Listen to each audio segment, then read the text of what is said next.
इस देश के सवर्ण जिनकी आबादी 10% है, उन्होंने ओबीसी को कहा है कि तुमको सुई के बराबर भी जमीन मतलब सम्मान नहीं देंगे। 10% सवर्ण आबादी 42-43% पार्लियामेंट में कानून बना रही है। ये पार्लियामेंट के एक ईट जो है हर SC ST OBC के टैक्स के पैसे से है।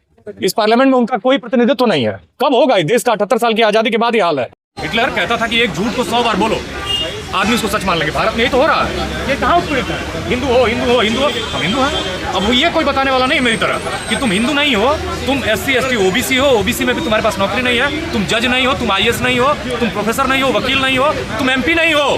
60% आबादी है तुम्हारी और 20 तुम्हारे MP हैं इस पार्लियामेंट में।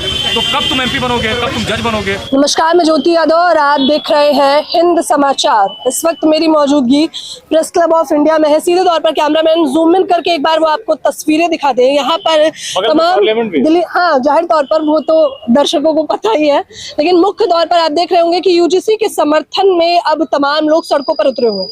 BHU हो, राजधानी दिल्ली हो, विश्वविद्यालय हो और कुछ इसी प्रकार की बैठकें हो रही हैं जिसमें DU के तमाम छात्र संघ के लोग भी जुड़ रहे हैं मुख्यतः, और प्रोफेसर साहब भी जुड़ रहे हैं। लेकिन UGC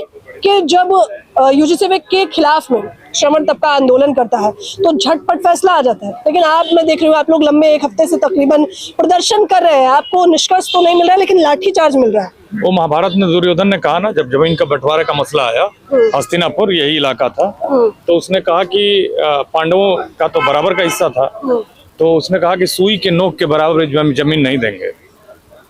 इस देश के सवर्ण जिनकी आबादी 10% है, उन्होंने OBC को कहा है कि तुमको सुई के बराबर भी जमीन मतलब सम्मान नहीं देंगे।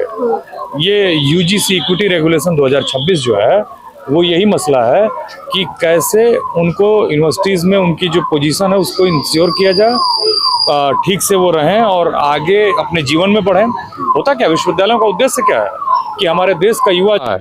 तो ये काम क्यों नहीं हुआ? और बाकी दूसरों 5000 OBC में जातियां हैं, SC में 1200 जातियां हैं, ST में सैकड़ों जातियां हैं, तो ये काम क्यों नहीं हुआ? इतनी जातियां कैसे हो गई? आंदोलन को लेकर मैं चाहूंगी पहले आप थोड़ा इधर आ जाए। आपके आंदोलन को लेकर मुख्यतः ये भी कहा जा रहा है कि आप लोग तो हल्ला गुल्ला ज्यादा कर रहे हैं। श्रवण तबका तो फिर सलीके से आंदोलन कर रहा था।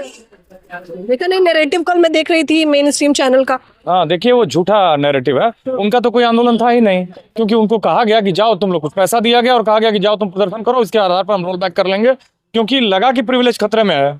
आप लंबे समय तक 47 का प्रोजेक्ट इससे जुड़ा हुआ है ना, 47 का प्रोजेक्ट उससे पूरा होगा। जब OBC बेवकूफ रहेगा तो ये पार्लियामेंट में नहीं पहुंचेंगे, तो अपने अधिकार के लिए बोलेंगे नहीं।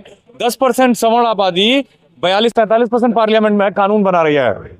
ये पार्लियामेंट के एक ईट जो है हर SC ST OBC के टैक्स के पैसे से है।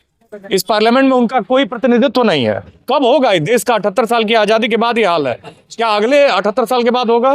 ये बताए सरकार। जानती है, उसने कहा आइडियोलॉजी में स्कूल, कॉलेज, चर्च, मंदिर, ये सब के थ्रू आइडियोलॉजी को बढ़ाया जाता है। यही संघ कर रहा है, यही है जो अभी की रिजीम में कर रही है। दूसरी बात उसने कही, रिग्रेसिव स्टेट ऑपरेटर, पुलिस, थाना, कचहरी, जेल, ये नेता बन रहा है, जेल में डाल। अब जमानत उमर खालिद के साथ क्या हुआ? उमर खालिद 5 साल से उनकी केस में सुनवाई नहीं हो रही है। उमर खालिद की अर्नब गोस्वामी, देश सुरक्षित नहीं था जब तक उमर खालिद बाहर थे, देश सुरक्षित था तो नहीं था। अरे भाई, हम तो पूछ रहे हैं, आप तो जर्नलिस्ट हैं, आप तो जानती हैं इस दिल्ली में दंगा जो हुआ 2020 का, CA-NRC चल रहा था, वो दंगा का मैन्युफैक्चर नहीं था। उस दंगे में एक मंत्री, जो आयरनी देखिए कि एक तथाकथित वर्चस्ववादी समाज का आदमी आतंकवादियों वाली गतिविधि करता है और दिल्ली सरकार में भी कानून मंत्री है। वो कहता था देश के गद्दारों को गोली मारो, डांट डांट डांट। इस पर कोई कार्रवाई नहीं। केंद्रीय मंत्री पहुंचे, सब वक्त पहुंचे, दंगा भड़काया, दंगा हुआ, और उसके बाद उमर खालिद पे ये कि साजिश कर रहे थे, हम इनको जमानत नहीं दे सकते, बेल नहीं दे सकते। बेल में होता क्या है? बेल में होता ही क्या है? वो कोई आतंकवादी है? कोई उसका इतिहास रहा है? हिस्ट्री में PhD कर रहा था। खाली उमर खालिद नहीं, जेलों में OBC बंद है, SC बंद है, ST। सेन स्वामी कौन थे? ये सब जो बंद थे लोग कौन थे? तो OBC को कांवड़ छोड़ना होगा, कलम पकड़ना होगा, और कलम पकड़ के किताब भी पकड़ना होगा, लाइब्रेरी का रास्ता देखना होगा, सावित्रीबाई फुले के रास्ते पे चलना होगा, नारायण गुरु के रास्ते पे चलना होगा, तब जाके वो इस अंधकार से, वो भयानक अंधकार में है वो एक ऐसे अंधकार में है जहाँ उसको कोई रोशनी नहीं दिख रही है, रोशनी उसी कलम में है, रोशनी उसी किताब में। को हिंदू मानता है ना, मैं कितनी बार कोशिश करती हूँ, हम लोग कहते हैं कि हमें मत बांटिए, हमें यादव मत करिए, हमें किसी और जाति में मत रखिए, हमें हिंदू और सनातनी कहिए। बिल्कुल, तो ये उनका ब्रेन वॉश किया गया। देखिए पूरा पैसा आप देखिए, जो गोदी मीडिया है उस पर कितना पैसा खर्च किया गया, हजारों करोड़ लाखों करोड़ खर्च किए गए, और ये इसी प्रोपेगेंडा पे प्रोपेगेंडा मिनिस्ट्री बनाई थी। किसने? हिटलर ने। हिटलर कहता था कि एक झूठ को 100 बार बोलो, आदमी उसको सच मान लेंगे। भारत में यही तो हो रहा है। ये कहाँ उत्पीड़ित है? हिंदू हो, हिंदू हो, हिंदू हो, हम हिंदू हैं। अब वो ये कोई बताने वाला नहीं है मेरी तरह कि तुम हिंदू नहीं हो, तुम SC ST OBC हो, OBC में भी तुम्हारे पास नौकरी नहीं है, तुम जज नहीं हो, तुम IAS नहीं हो, तुम प्रोफेसर नहीं हो, वकील नहीं हो, तुम MP नहीं हो। 60% आबादी है तुम्हारी और 20 तुम्हारे MP हैं इस पार्लियामेंट में।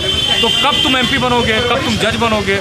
तुम्हारे एडिटर नहीं। कोई भी सरकारी जो संस्था है पत्रकारिता की, कितने एडिटर हैं दर्शक मुझे बता दीजिएगा आप, क्योंकि ये जान के रखिए इतना दुर्दशा है, इतना बुरा हाल है, उसकी वजह से भारत जो है बैठ गया है। जैसे गाय बूढ़ी हो जाती है ना, गाय जब बूढ़ी हो जाती हैं एक समय आता है कि वो बैठ जाती हैं, गाँव के बच्चे जानते होंगे, वो उठ नहीं पाती हैं। हमारे तरफ भोजपुरी में उसको कहते हैं फंस जाना। OBC फंस गया है धर्म के बोझ के तले। और मंदिर एक ऐसा ATM है जिसमें से कुछ लोग मैंने उस ATM पे, उस दान पेटी पे उनका कब्जा है, बाकी OBC घंटा बजा रहा है।